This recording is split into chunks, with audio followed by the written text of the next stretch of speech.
Oh, yeah. Okay, welcome to the June 20th, 2017 regular school board meeting. Can I have a roll call, please? Mr. Craig? Here. Mr. Estheimer? Present. Mr. Freitas is excused. Mr. Green? Here. Mr. Koopser? Here. Ms. Reed is excused. Dr. Pomponio? Here. Okay, let's stand for the Pledge of Allegiance. Pledge allegiance to the flag of the United States of America and to the republic for which it stands, one nation, under God, indivisible, with liberty and justice for all.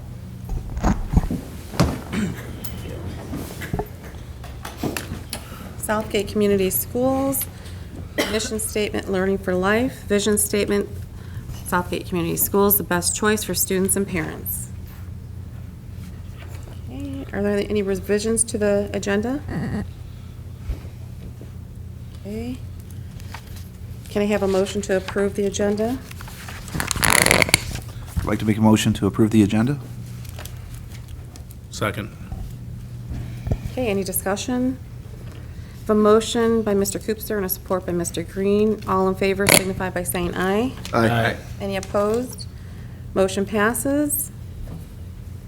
Okay, any citizen comments or discussion items? Okay, seeing none, we're moving to presentations with Mr. Moran. Thank you.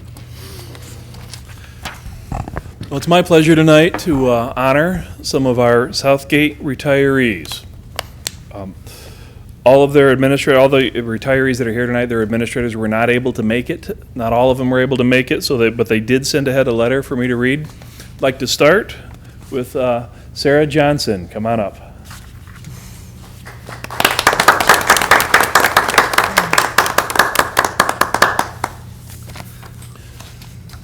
Sarah Johnson's principal, Cinder Gundick. I'm going to read a letter written by her. She says, "It is with pleasure that I write this announcement about Sarah Johnson. I've been her direct supervisor for the last 7 years of her teaching career. Watching Sarah read to her children is magical because she is an amazing storyteller and her children would beg for more stories.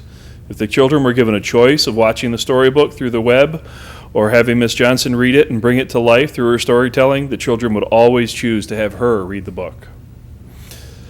Sarah was a summer school principal for many years. Sarah always made sure that if a child needed summer school, she would find a way to make room for them. In addition, Sarah wore many hats throughout her career, such as school improvement chair, social committee chair, teacher leader, and many more. We wish Sarah the very best during her retirement, and we thank her for her endless hours of dedication to Southgate Schools. Sincerely, Cinder Gundick, Principal, Shelters Elementary.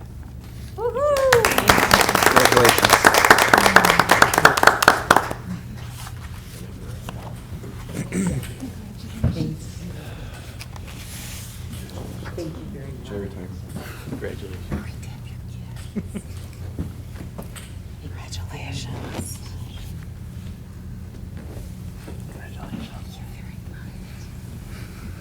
Thank you. Tell everybody how proud I was to teach at schools. Congratulations. You're the best. Oh, thanks. Thank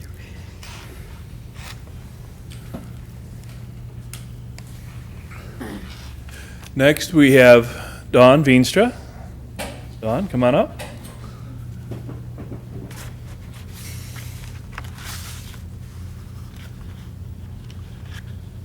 Dawn Veenstra taught first, second, and third grade in Southgate at Corman and Ford Line for 17 years. Dawn's strengths included a constant, sunny, positive disposition, a sincere love for teaching and children, and a heart that was grateful for every moment she had with her teaching partners, students, and colleagues. Dawn will be the first to tell you she's loud, so the halls of Ford Line will be a little quieter next year, but her presence will be missed. Thank you for your years of service. Thank you.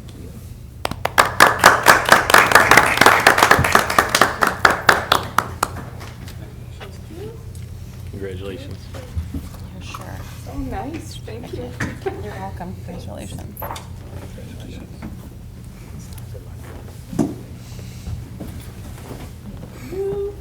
And there's my friend.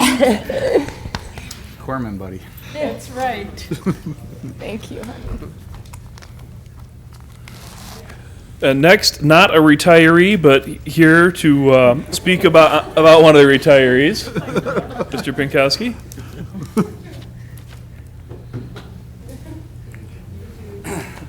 I'm here to read a letter I've written about Wendy Pate, one of our retirees. I'm very jealous, Wendy.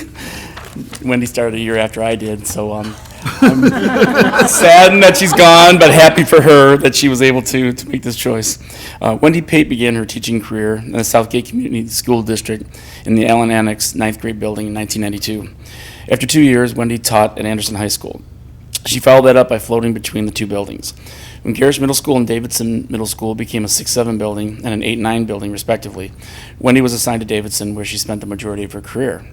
Wendy's main subject matter was math, but she occasionally taught history as well. Wendy came back to her roots at Anderson High School for the final 4 years of her career. Besides teaching math and history, Wendy volunteered to sponsor various classes over the years, as well as heading the Staff Morale Committee. Wendy's steady announcements of staff birthdays, weddings, and births gave us all a reason to smile and take time to celebrate with the people we work with on a daily basis. Wendy also gave of her time supporting Link Crew in its infancy, helping 9th graders successfully transition academically and socially to Anderson High School. Thank you, Wendy Pate, for a job well done. We appreciate you, we love you, and we will miss you. Enjoy your well-earned retirement, and God bless you and your family.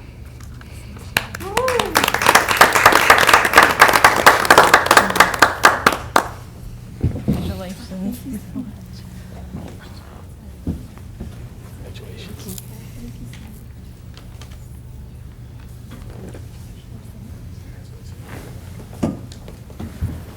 For the next adventure. I wish you guys best of luck.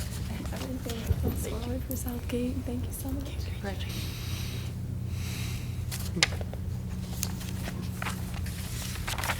Some of our retirees would like to honor tonight. We're unable to make it, but I still think it's worth reading the comments that their principals have said. Next is Jolinda Russell. Jolinda Russell was a dedicated music teacher in Southgate for 18 years at a variety of elementary schools. She was committed to providing a well-rounded music curriculum for all her students. Jolinda not only provided vocal instruction, but also instrumental instruction. She was a valued member of the staff. Her sunny, cooperative disposition will be missed. We wish her well and hope she enjoys her retirement, especially with the new grandbabies that were recently born. Thank you for all your years of service, Mrs. Russell.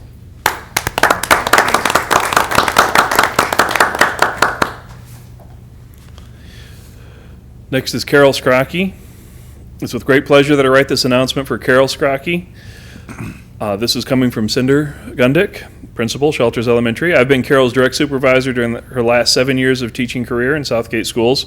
Carol reinvented herself when the Common Core math standards arrived in Southgate 5 years ago. Carol, along with many other elementary teachers, participated in a week-long in-service during the summer of 2012 at our local Wayne County RESA.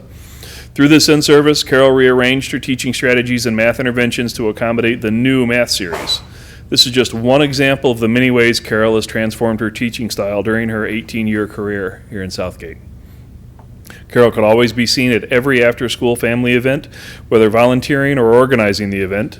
She stayed numerous hours after school during her lunch break to help students and tutor them with any subject. Southgate Schools will miss Ms. Scrocky, and we wish her the very best as she begins the next chapter in her wonderful life.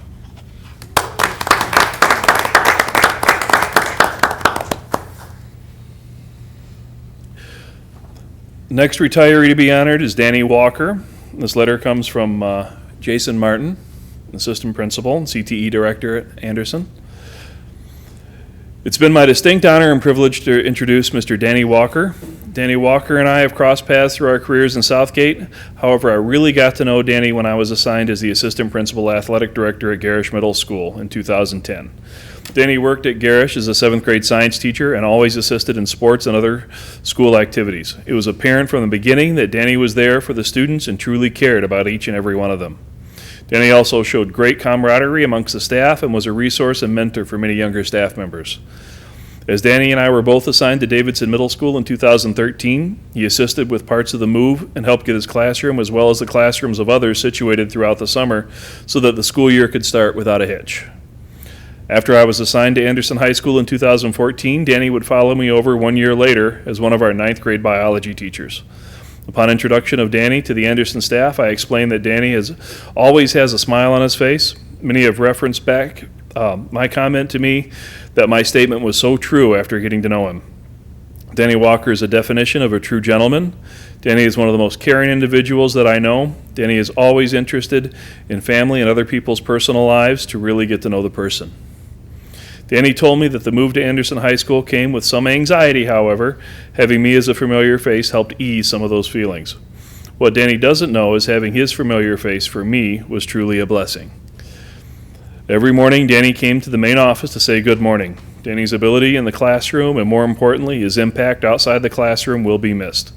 I can honestly say that I've not worked with a more outgoing, genuine, caring person such as Danny Walker. Danny would truly give you the shirt off his back. In closing, a teaching career spanning 20 years simply cannot be summarized in one-page statement, nor does it do justice to Danny's career. Danny can be referred to as many things: son, brother, husband, father, coach, teacher, colleague, but most importantly, I'm proud to call him a friend. I want to congratulate you on your retirement. You're in an enviable position that I hope to one day be in. Congratulations and good luck on all your future endeavors, and please do not be a stranger. Respectfully, Jason Martin.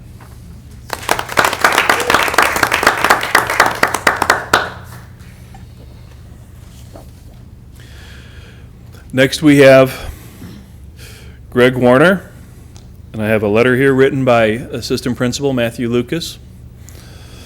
Farewell to Greg Warner. Greg served Beacon Day Treatment Center for many years. In those years, he was able to enjoy the waves of success and ride out the waves of adversity. He has witnessed the good, the bad, and the ugly of working in such a program. If I had to sum up Greg in one word, it would be candor. In the Divergent movie series, people are sorted out according to their personality types. They join different factions of society after a sorting ceremony. Greg would have been placed in the candor faction. No matter how challenging he sounded or how uncomfortable it made people feel, Greg always spoke what was on his mind. He was able to speak his mind and still maintain professionalism garnered with a good sense of humor. Greg will be missed for his candor as well as his love for students and a passion to help heal and comfort our most difficult students. Greg had a knack for delivering services and pep talks according to what the students need, whether others around him understood his goals or not. In layman's terms, Greg knew when to give a pat on the back or a kick in the butt, and he has helped many students cope with school and emotional challenges throughout his decades of service. On behalf of his family at Beacon Day Treatment Center and Southgate Community Schools, I salute Greg Warner and wish him a happy retirement. Matthew Lucas.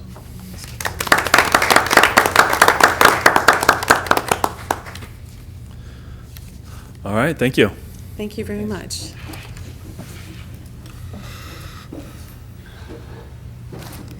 Okay, do we have a presentation for Rob? Because it's not on our agenda. Okay, thank you.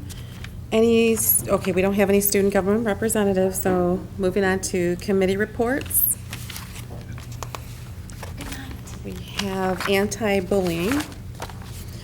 We met in that committee and we continue to discuss cyberbullying, student depression, bullying issues, reporting, and procedures.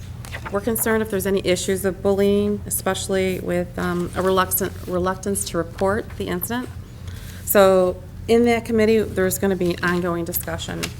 If there's any student or parent or staff that may feel that they're being bullied, again, you need to report it to the administrator, compliance officer, or email your anonymous report. The incident reports are online, so they will be investigated by the appropriate administrator. We have resources available if during the summertime you feel that you need someone to talk to, you need to report any depression issues or anything. Contact the or go to the website. There's resources there, but make sure you check out the resources we have available online. So again, with the anti-bullying, we're going to continue the discussion with those issues as well. The next meeting is scheduled for July 6th at 4:30, and that's all I have for that committee report. Finance? There's no update to the Finance Committee. Thank you. Policy. We reviewed the policy updates from Neola. They're on the action item list for approval. And those policy updates are law changes that occurred with the Michigan State Police criminal background procedures and other updates. Next meeting is July 6th at 5:30. We have the curriculum meeting committee. In that committee, we met and reviewed copyright dates, curriculum budget, and adoption cycle. We discussed a necessary plan to organize and update older materials that we have in the district. And there's going to be ongoing discussion with the plan for that. Next meeting is in August, no meeting in July. And Personnel Committee? Thank you, Madam President. Personnel Committee met this afternoon, and we had discussed a number of issues. The process of where we're at with Mr. Moran about the new hires, the layoffs. He's also discussed with us in that committee, informing us of the actual process of how this is going to work for those of us who are new members. We are pretty happy to report or hear that from the PNP situation that we have recouped all but 1.5 of those teachers back into different places within the district. We also avoided a layoff with in Beacon when Wayne Risa has moved one of our transitional programs, or one of the transitional programs, under the umbrella to Wyandotte schools. Therefore, our teacher got moved into another position. So it's some good news of being able to retain a lot of our wonderful staff. We will meet July 11th at 4:30 to continue this process and work with Mr. Moran in seeing the process through in the proper manners. Thank you. Thank you. Next is grounds and maintenance, and there isn't anything to report at this time for that. So moving on to discussion, finance report. Mrs. McLaughlin, do you have anything? So last week I reported that on June 8th, at the state level, the conference committee reported out on a updated version of the school aid budget. Nothing happened in that time until this afternoon. So actually, the conference committee did its formal vote, and their budget passed 4-0. They had 2 members that did not vote. So what will happen is it will go now to the full House and Senate, and they do not get an option of making any modifications to this budget. They can simply vote yes or no. It was supposed to go to the House this afternoon. I'm not sure that it did. And anticipated to go to the Senate on Thursday. So I'm not sure if they're still on that schedule. No indication of when the governor may sign it. So a couple of the big things that are in that budget is taking the foundation allowance increase from, instead of $50 to $100, it's $60 to $120, and Southgate would get the full $120.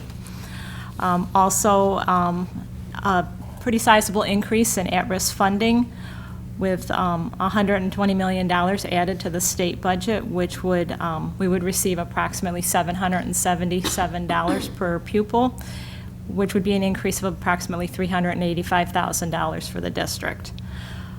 They expanded the definition for at-risk from free and reduced lunch to economically disadvantaged.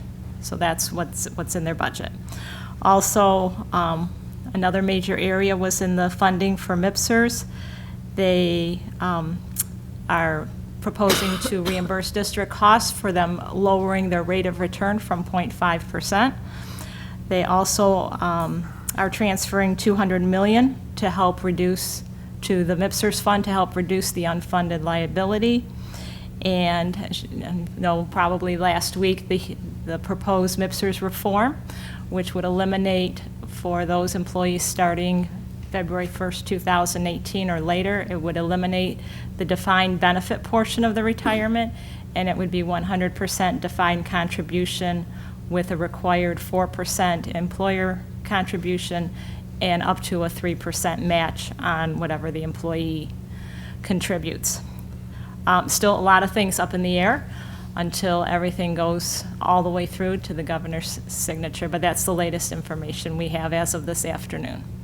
And next Tuesday, we'll have a special board meeting for the 2017-2018 budget hearing and budget adoption that the board is required to adopt before July 1st, even though I have no information. So, Okay, so what's the time of that meeting? Is that 5:30 or 7? 7 o'clock. 7, okay, thank you. Any other questions for Mrs. McLaughlin? Okay, moving on to curriculum report, Mrs. Pastor. I have no report tonight. Okay, thank you. Superintendent report, Mrs. Christian. So I have some information that's a little more recent than what, Teresa and I looked at that information, and then a couple hours later, more information came through. So just some other things that are included in the conference committee's report right now. One thing that I wanted to share with the board is when we were concerned and having the discussion about ending our shared time agreement with the private schools because of the threat of a reduction in funding, they did reduce that to a 0.75 FTE is all that will be allowable. So I think our concern that the possibility that we would be above water next year probably evaporated with that. So I think as difficult as that decision was, it was a good decision because it looks like the funding is going to be reduced for that. The news of the change in the at-risk funding is good news, but there are additional requirements that you'll have to meet. So more money, but definitely they're giving us some additional requirements on that. They also have included and this is a surprise to me because I didn't think this would return, the $25 bonus for students in grades 9 through 12. That's currently on that conference report. The notion there is that it's more expensive to educate high school students. And so there's maybe even a little bit more money than we had thought. They did not include, as we had hoped, any sort of financial support for districts with declining enrollment. That didn't make it to the table. There's quite a few CTE additions, and I'm not entirely sure. It looks like it won't come to us directly, but there is some additional funding for mechatronics programs, which could assist the program. I'm not sure what the grant requirements for that will be. There are several new competitive grants. I know Ms. Pastor is familiar with a couple of them and has already said they're very rigorous, and I don't know if those are things that we'll have an opportunity to consider or not. I know that they've got some money in there for a regional data hub, which is something that Mr. Tashi has been waiting on, and that's a project at the state level that we were waiting for funding that's going to the vision is that there will be money spent on making all the various systems that school districts use online to talk to each other more efficiently. So that's good news to see funding in there. They're continuing to fund early literacy grants. We'll have to apply for that. Money is gone for educator evaluation, so I'm glad that we spent as much as we possibly could and got a lot of professional development this year because there's no more money going forward for that one. They're going to continue to fund the data analysis tool. So for us, Munetrics looks like that's still included in the funding. Some changes in student assessments. They are putting out RFPs for changes in student assessments going forward. The only good news to that is that it looks like a few of those assessments are attached to some reductions in the time that it's going to take students, the allowable time for the tests. So that could be a little tiny bright spot in an otherwise dismal history of changing assessments on us. And I think that's the highlights of what just arrived in my box about an hour ago. So now we wait. Okay, any questions? Thank you. Board President update. I don't have anything at this time. Are there any citizen comments? No citizens. Moving on to consent. Can I have a motion to approve the consent? I'll make a motion that we can approve consent items L1 and 2. Any support? Second. Okay, any discussion? Okay, I have a motion by Mr. Green and a support by Mr. Koopser. All in favor signify by saying aye. Aye. Any opposed? Seeing none, motion passes. Okay, moving on to action. I have discussion on the action item number 1.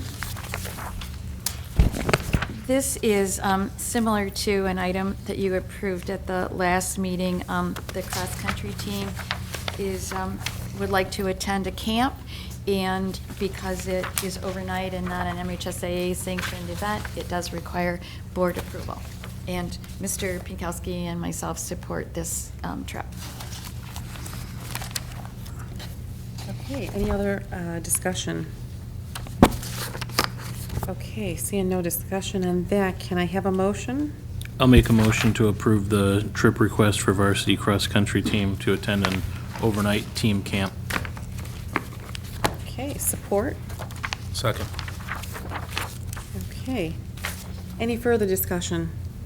Okay, I have a motion by Mr. Craig and a support by Mr. Green. All in favor signify by saying aye. Aye. Any opposed? Seeing none, motion passes. Moving on to action item number 2. Discussion on the, action item number 2, superintendent evaluation for 2017. So in order to meet the requirements, it would be requested that the board president, at the very least, whatever discussion you would like to have, but at the very least, the board president reads the main domains and what the average indicator rating was. So for the first domain, I don't have it in front of me, whatever it was, you read those, and then read the rating for the student growth and the progress toward the school improvement goals, and then you would be putting forth the final effectiveness rating, and then the board must vote on approving that final effectiveness rating. Okay. So, do you want me to get that on record and read the, okay.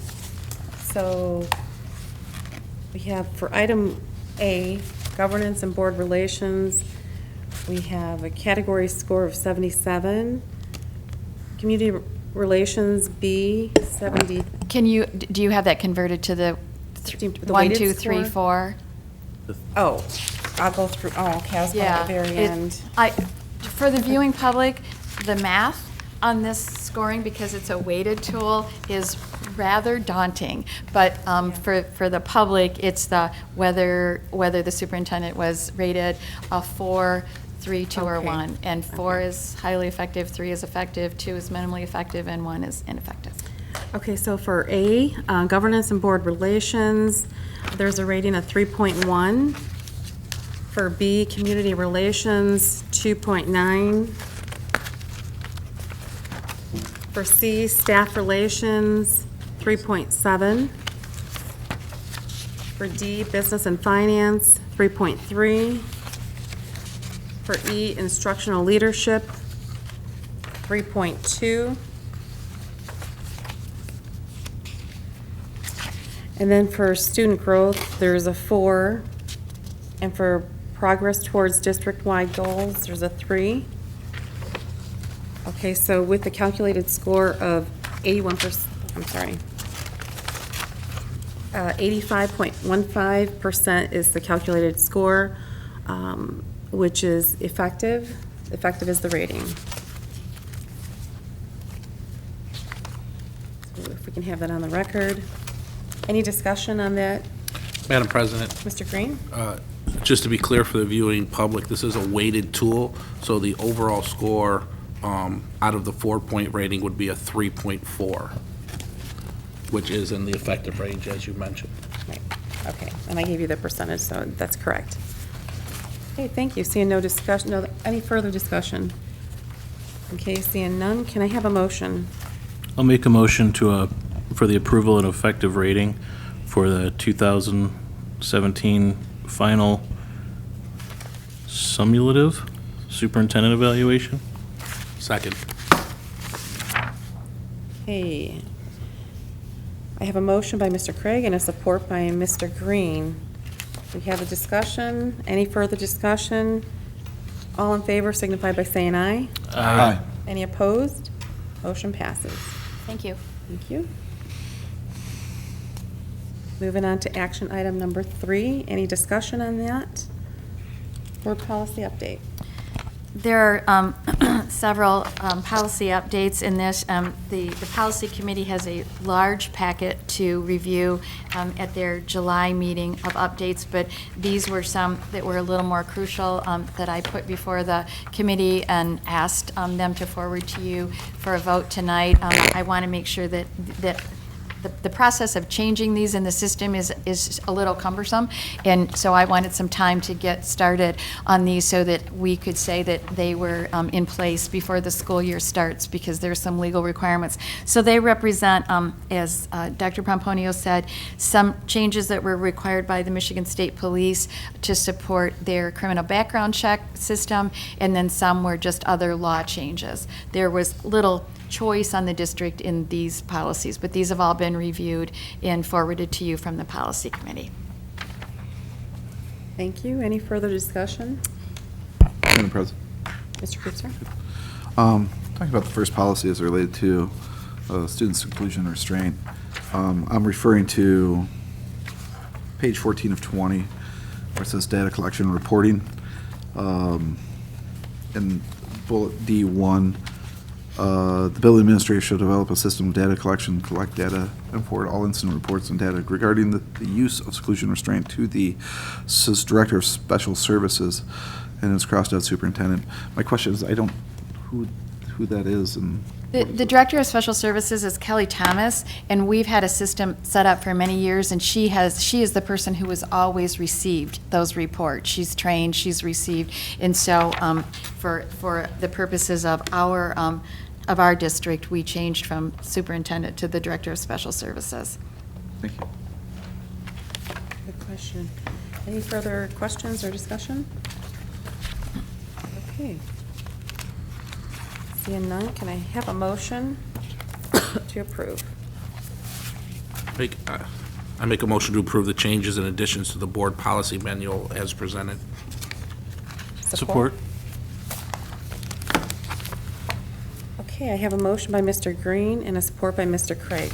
All in favor signify by saying aye. Aye. Any opposed?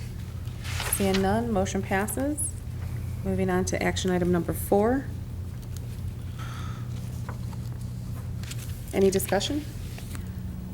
Oh, Dr. Ms. Pomponio? This is the annual resolution that is required to be approved by the board. It's for the authorizing the issuance of notes, a note in anticipation of our state school aid in August of 2017.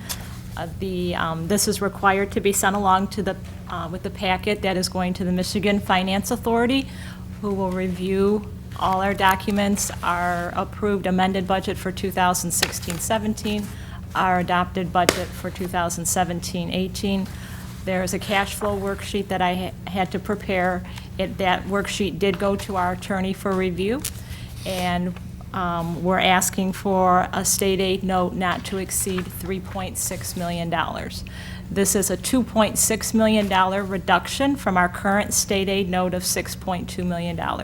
So we're continue to be every year in a better position as far as cash flow.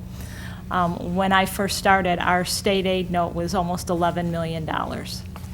So we're definitely moving in the right direction. Okay, is that it? Any other discussion from the board? I just had a question, Madam President. The language change, I know that we just discussed the $3.6 million as a not to exceed, but in the language change, I don't see that. Is there a reason that's left out? The action item should be updated to say an amount not to exceed $3.6 million. Yeah, that's the new, did you get that? This one was in front of us. There was something up. The first one wasn't, Yeah.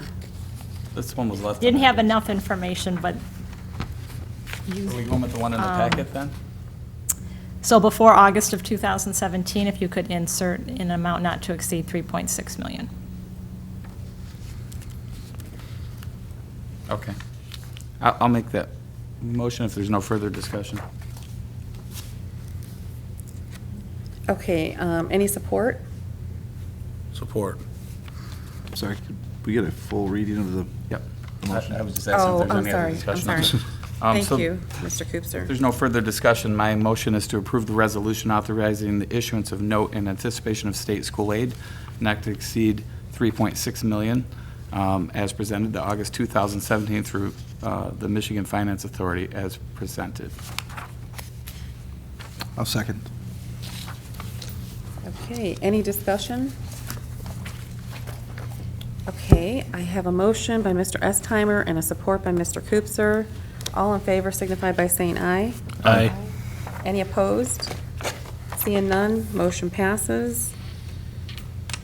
Moving on to action item number 5, can I have discussion on bid pack number 7? And Mr. Kokoski has some information to share with us. He wasn't just here to hang out. I like this. All right, today, have in front of you a package for a revision to bid pack number 7, which is the building upgrades project that's currently going on. The recommendation that is being made today is for Grogan, the boiler room at Grogan, to have some repiping work done. The current bond program that was involved required, or called for basically a 1-for-1 boiler swap out in there. Now that the work is progressing, looking at the design, looking at the maintenance and everything that's being done in there,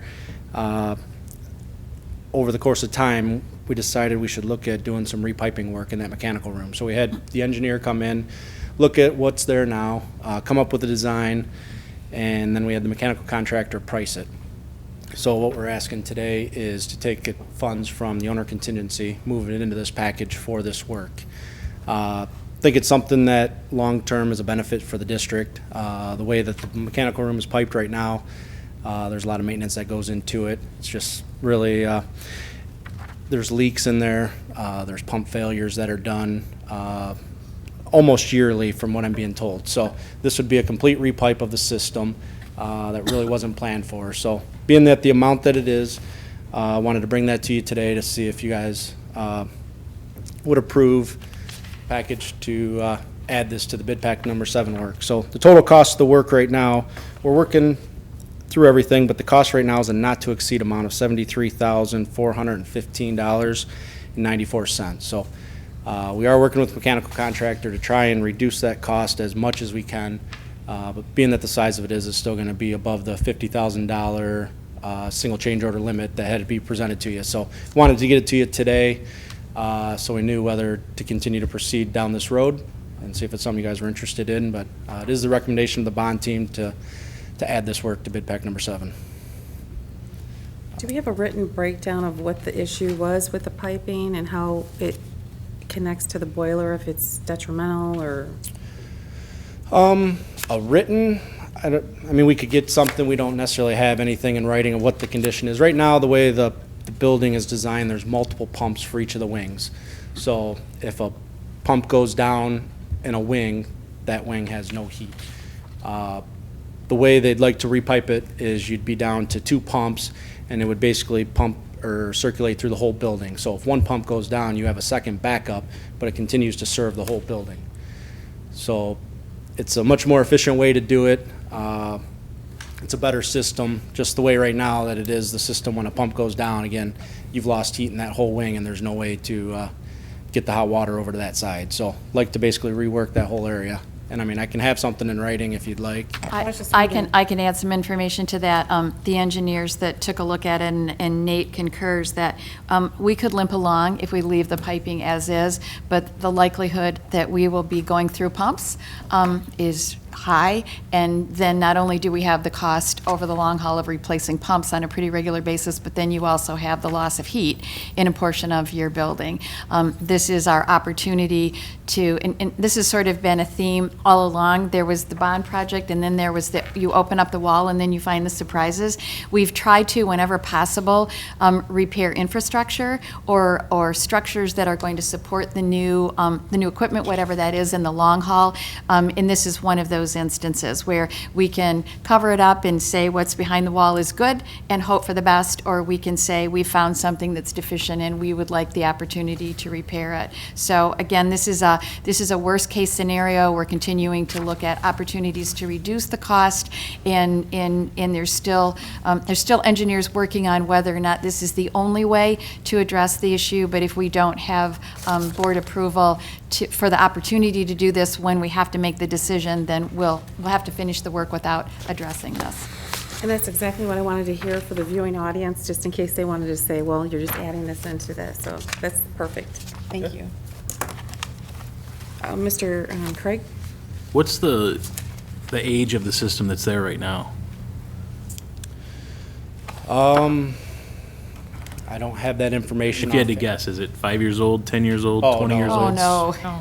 no. The one, there's 2 boilers in that room, I believe. One, I think, was replaced under one of the previous bonds. We're removing the older boiler, so you'll have 2 But the fairly new, but the piping is. the piping, they usually don't change out when they change the boiler, so. Correct. The piping is Could be original to. could be original to the building or to a long ago. Yeah, so its life is Yes. near its And I end know they anyway. have had to do, pump changes in the past, and it's just a continuing, maintenance kind of nightmare out there, so. Okay. That makes sense. Thank you. Thank you. Any other discussion? Okay. Thank you. Thank you. Appreciate it. Okay. We have a motion on action item number 5. Didn't get the motion. Madam President? Mr. This is, Kupfer. Mrs. McLaughlin is to provide the motion language according to our action items. I'm sorry? They don't have motion language on this one, so we need to help them with the Oh, motion language. would be a motion to approve bid pack number 7 revision for the Grogan Boiler Room piping rework in the amount not to exceed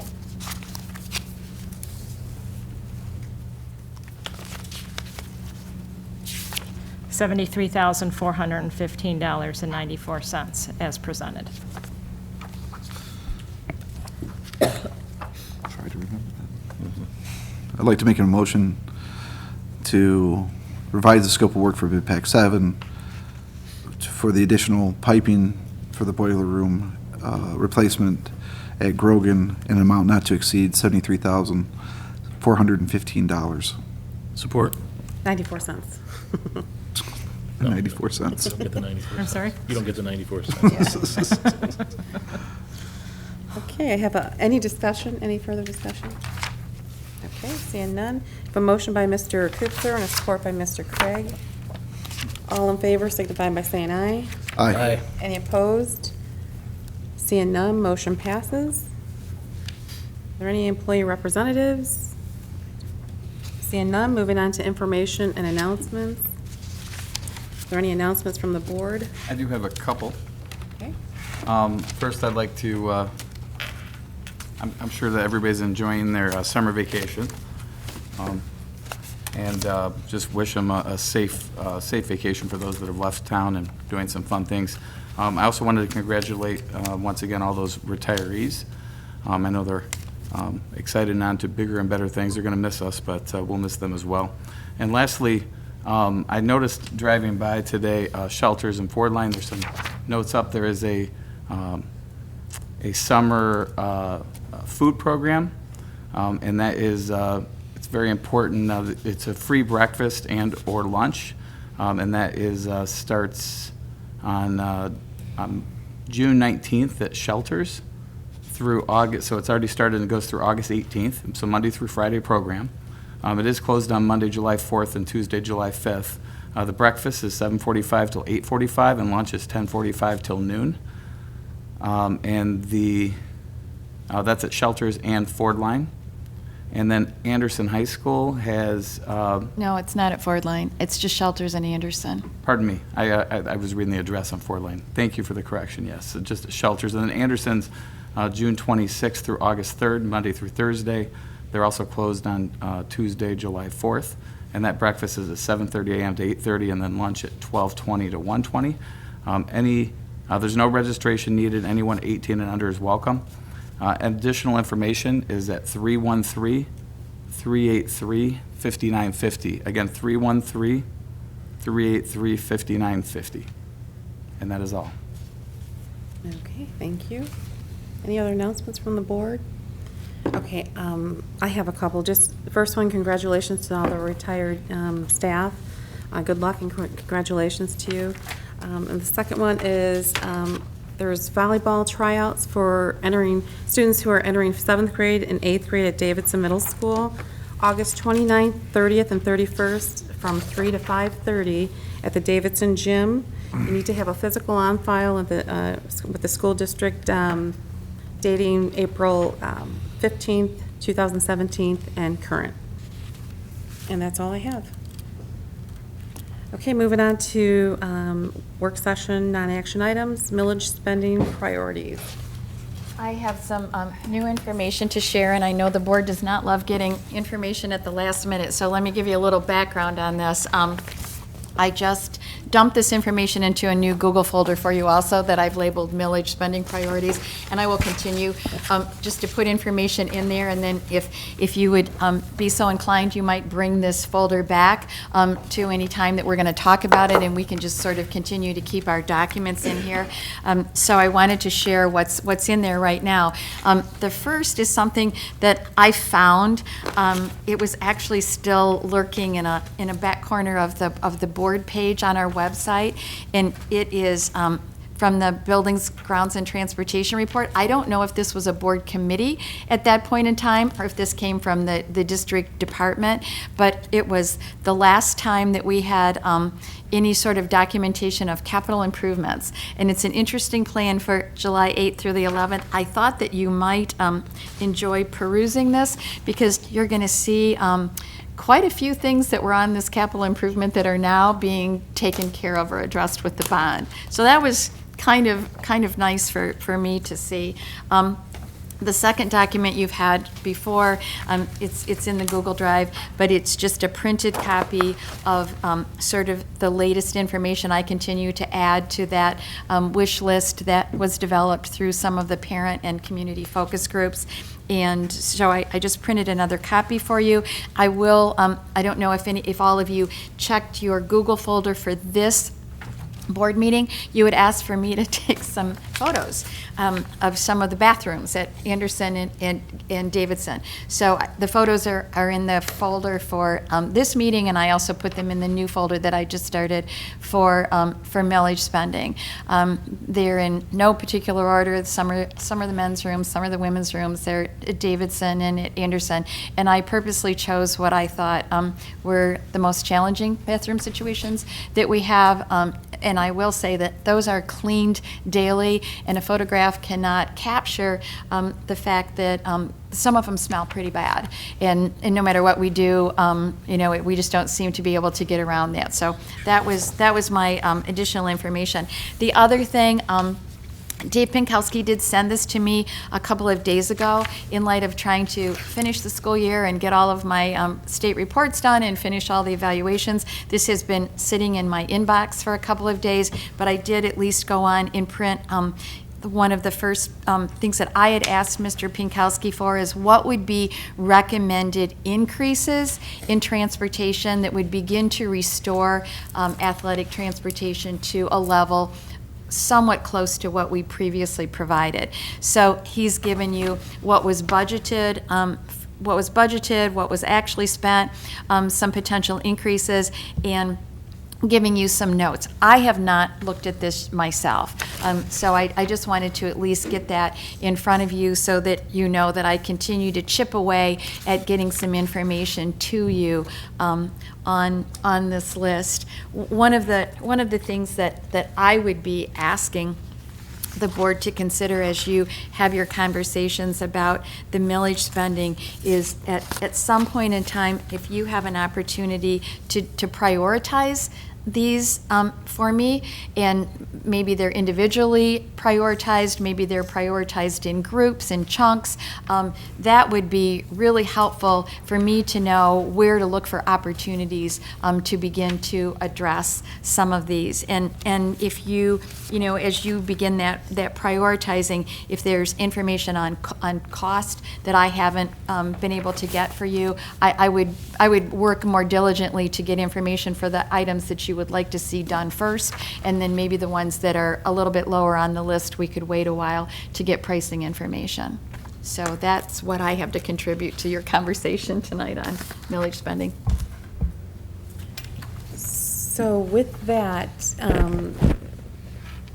Can we have a breakdown of something similar by the maintenance department as far as, because I know that was a question about a budget for maintenance. If he has something that he can give us that is maybe recommended or? I don't think he has done that yet. I know that even the small task I had shared with you, that I had asked several months ago for, when we talked about the wood chips, to do an assessment of all of the playground equipment.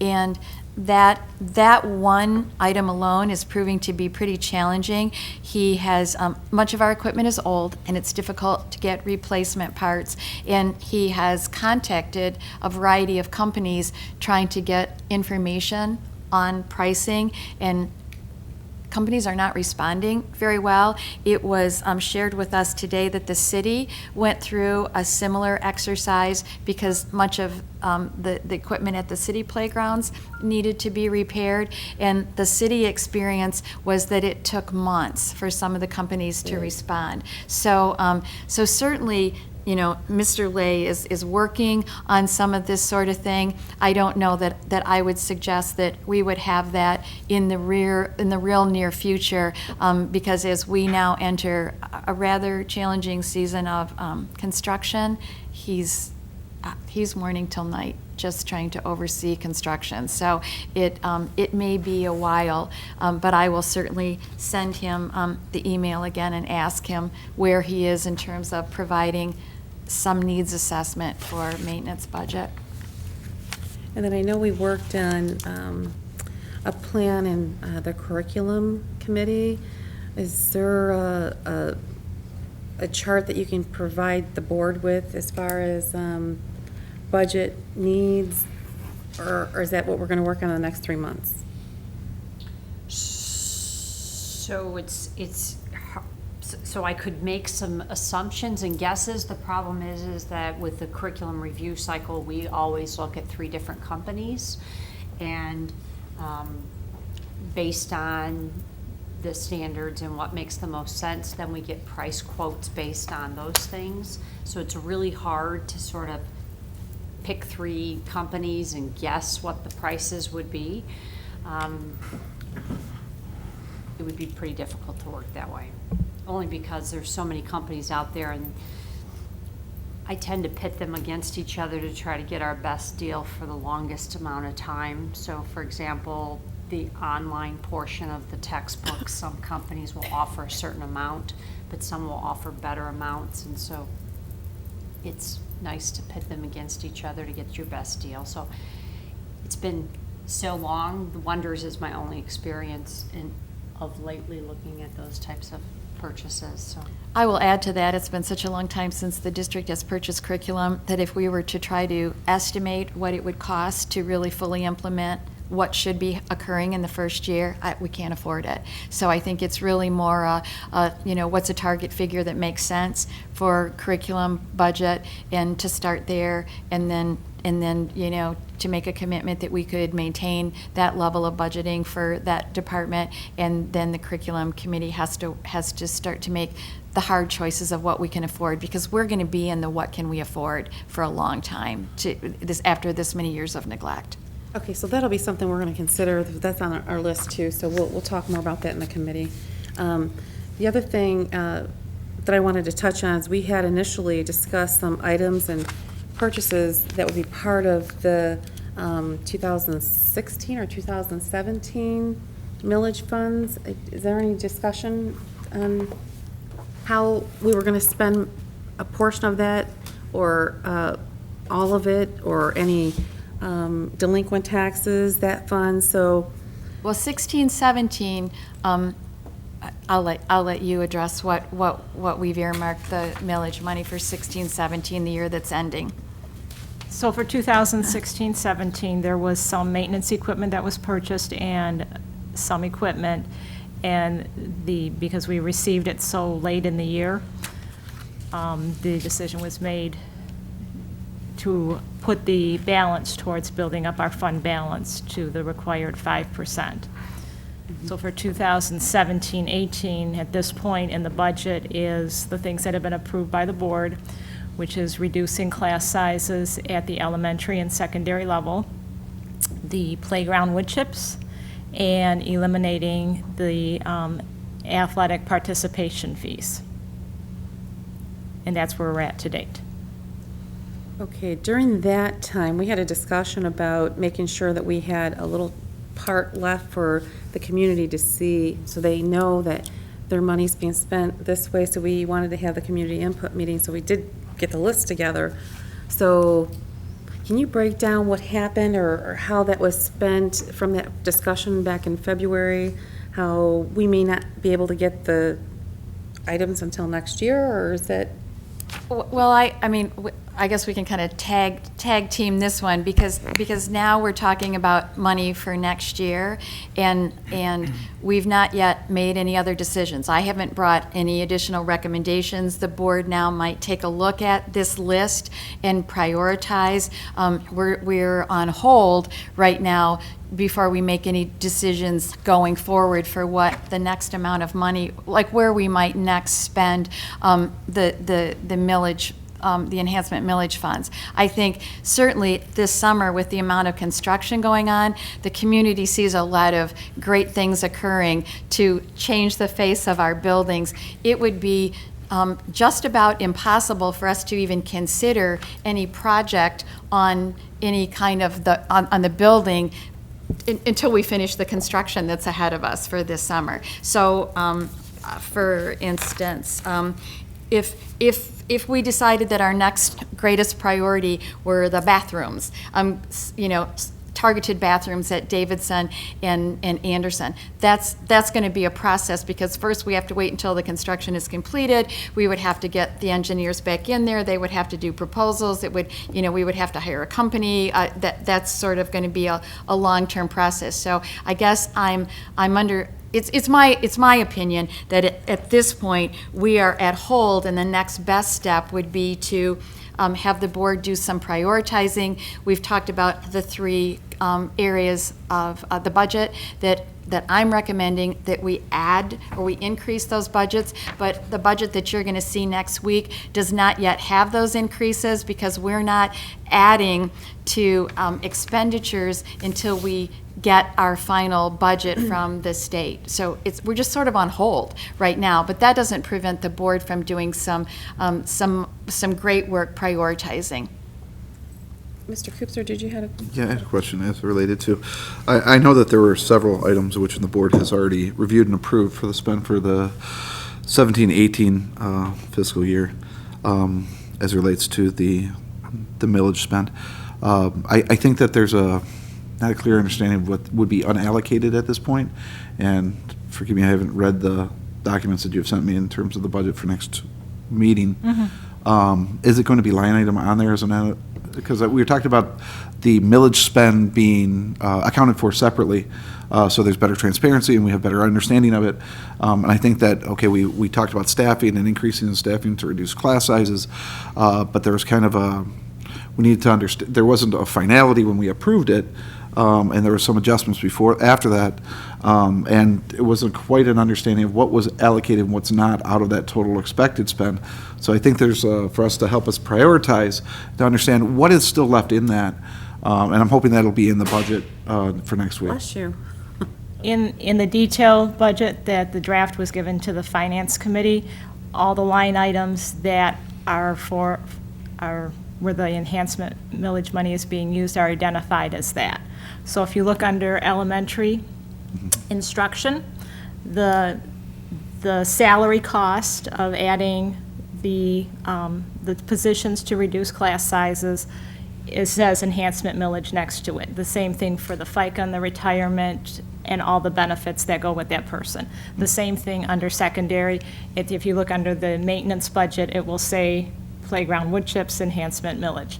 So the things that are in the budget right now are identified, and when I do the presentation next week, there will be a slide that shows what the estimated total is, and it's basically based on this year, because that's all I have. That's the best information I have at this point, and it will show the total of what is already incorporated in the budget.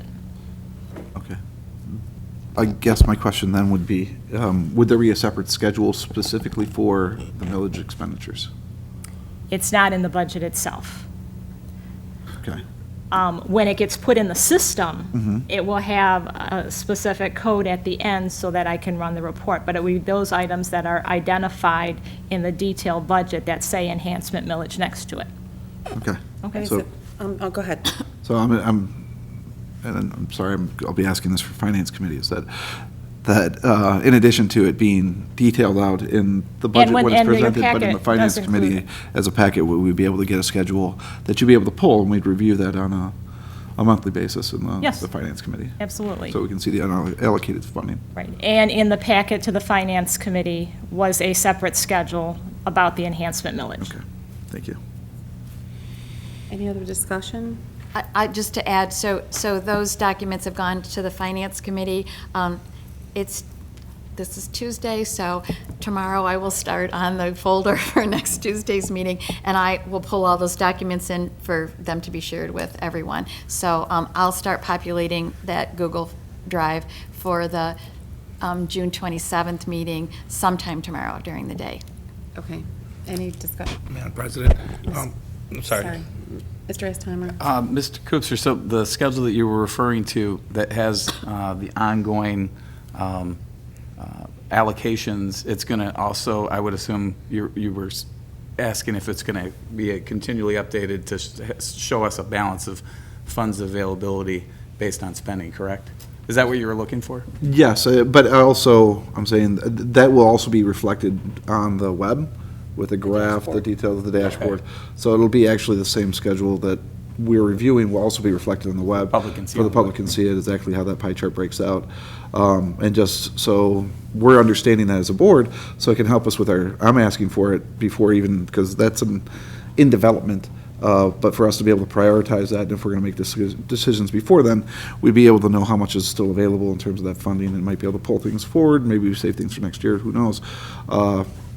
We'll decide that. I don't But disagree. but that's what that schedule is supposed to be for, is for that pie chart and also for that discussion for our understanding. Thanks for that I don't clarification. disagree with that thinking, but I'm also going to encourage the board to take the whole list and also do an in order of, and obviously it's a living, breathing document and it can change, but rather than always just wait and say, well, how much money do we have this time? It helps for us in planning if you say, here's the order in which I would like you to address these, because you look for funding opportunities in a different way than if it's here's the pot of money, what do we want to figure out what we can afford. If I have a list of priorities from the board, I think it certainly helps us in terms of our long-range planning.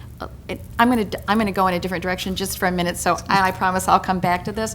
So I forgot, I meant to share this with you. One of the things that we have started at the district level is the development of a 5-year plan. And that 5-year plan has a lot of different bands to it. And it's the work that we must do and the work that we want to do. For example, there's one band that talks about MyStar DNA Illuminate. That's where we enter all of our progress monitoring information.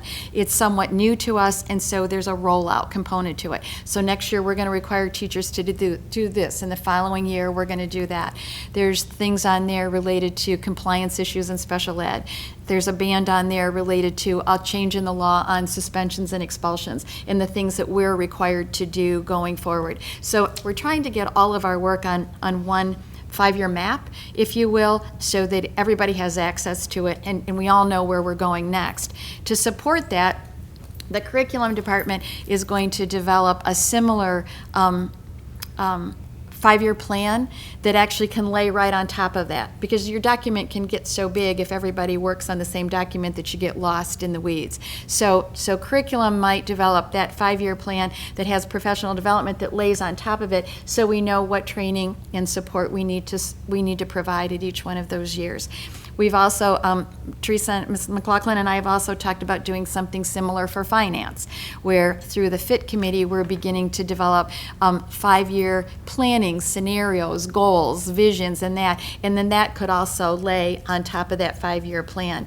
It would be helpful to all of us if at some point in the near future, the board could take some of the items for millage spending and kind of develop a 5-year plan or in order of what you would like to see done, what you think reflects the wishes of the community, and that we could lay that on top of that also. Because then you can keep better track of the moving parts, and when we have to make the tough decisions about what we're going to spend money on in a given year, because again, we're coming out of a lot of years of neglect. We're not going to suddenly be able to do everything that we want. We're going to make hard choices in this district for a lot of years. So that's kind of my thinking of, let's not just say what's left, or what do we want to do next, but really what would we like to do over the course of the next 5 years to accomplish all of it. That's really what I'm asking the board to consider. Mr. Green? Oh.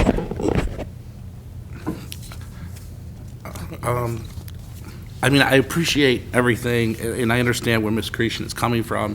I still think, though, it's fairly important to see what we're dealing with. I mean, I could go buy a Lamborghini and try to find the money somewhere, but if I can't spend it and I'm putting myself out, that might not be something that I have to reorganize my priorities on.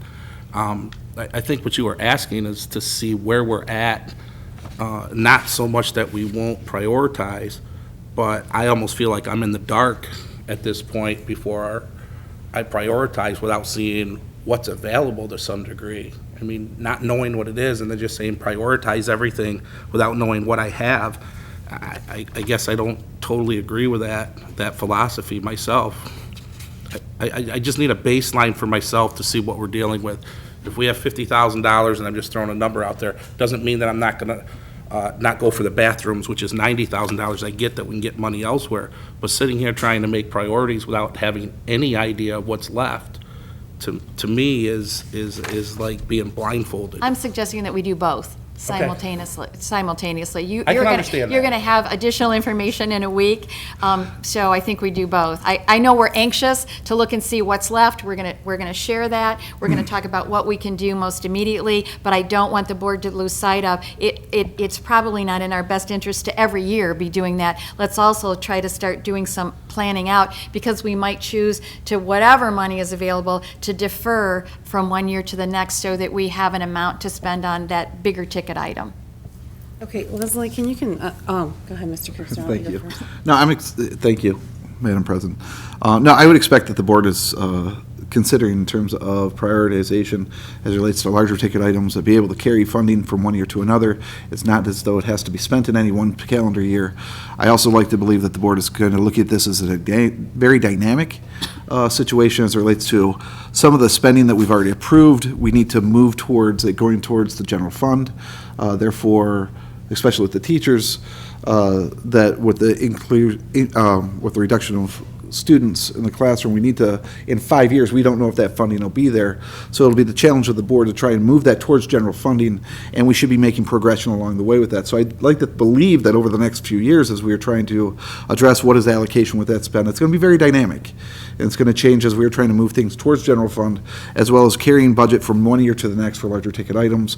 And I also believe that it was the board's impression, and I won't speak for the entire board, we can vote on something like that, but it was that we wanted to make sure that there was some, at least some level of recognition to the community and hearing their voice as well for some of that spend. And I think that's part of where we're coming from in terms of, we might want to save some for that big ticket item, but we know we want to be able to recognize that request that's coming from the community and address at least some of those. I do believe that So the I think whole- that it's a very complex situation in terms of the spend as we're moving things towards general fund, as well as moving spend over years. So it's going to be an ongoing conversation.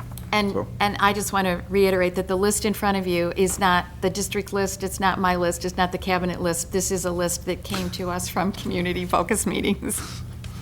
Okay, and I wanted to add that back in February, we had the discussion about how much it was going to cost for the teachers to add, to lower the class sizes, and at that point, we had a discussion about the remaining funds for the millage, I believe. I don't know if it was this year or last year, but we wanted to make it clear that the community had to have an input, and the community had to give some voice as far as what they're paying their taxes on, and we, as a board, that's what the discussion was about, and we talked about having these input meetings so we can make a list of those priorities. So for the viewing audience, because there's a lot of questions out there about the millage, what's being spent, and how it's, are they even being paid attention to?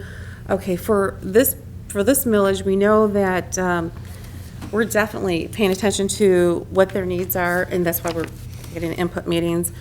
But the other component to this too, even though at one point there might have been a little bit of extra money, the millage is to improve the district and also to be able to be put in the general fund so that for their understanding, maybe you can clarify it too, that we need that 5% to stay afloat for the state of Michigan. So we have to do that first. So everything else will come secondary, but we want to have this list and everything is going to be made transparent for them, but we are, like Mr. Koopser was saying, we are paying attention to all their needs, what they want, and we will get to that, but we have to make sure that we keep that 5% and that we get the major critical things done first. Is that correct? You want to add? Yes. Okay. Mr. Koopser. There's one more question. This is for Ms. Creation. As it relates to the transportation that's provided by Mr. Pinkowski, as related for all the athletics, and I don't know if there's economies that are available as it relates to transportation, but are there estimated or budgets, actuals, and potential increases as it relates to other extracurriculars outside of athletics that would also have transportation? Mr. Pinkowski does not oversee anything else, so this is just really as it impacts the athletic budget. I wasn't asking if he would, I was just curious if we could get that information, or would someone be interested in I'm looking into not that? sure what you're asking for. I don't know if there's any, let's say, band extracurriculars that also need transportation or transportation increases. So we have a list here that is being put on our priority list. Is there also other? I will ask him to add band to this, because that band does fall under his jurisdiction. So band I can have added. Are there others that maybe fall under someone else's jurisdiction? And again, is there potential economies as it comes to increasing? Everything else is just, right now, is a field trip, and field trips have been program funded, self-funded for many, many years. But I'll ask him to add band to this. Thank you. Is everything in marching and the other winter guard falls under band program? Any other discussion? Okay, seeing none, we'll wrap up the discussion on the millage. Motion to adjourn? Do you have a motion to adjourn? Motion. Thank you. Support? Thank you. I like these summer hours. It's like a record.